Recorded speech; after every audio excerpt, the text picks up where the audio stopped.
Hello guys, so today I'm going to show you how to show Wi-Fi password on your Android device. Now the process is very simple.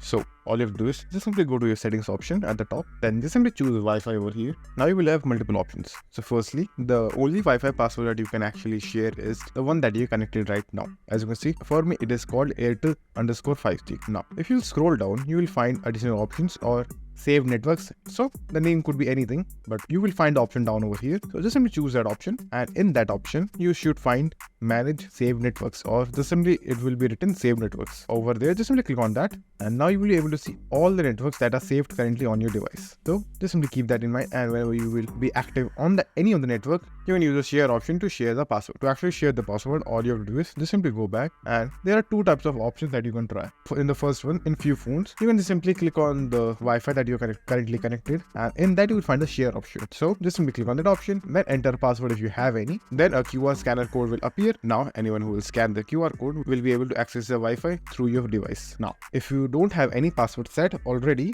the option will be something like this. All you have to do is click on your Wi-Fi name, and the QR code should just simply pop up just like that. And if anyone will scan this, they will be able to access internet. Now, in order to scan a QR code, all you have to do is just simply click on the scanner at the very top right, or in multiple devices, it will be anywhere. So just simply find the scanner icon and click on it, and the scanner will appear in front of you. So that's it. And thank you for watching, and do like, subscribe to our channel, and take care.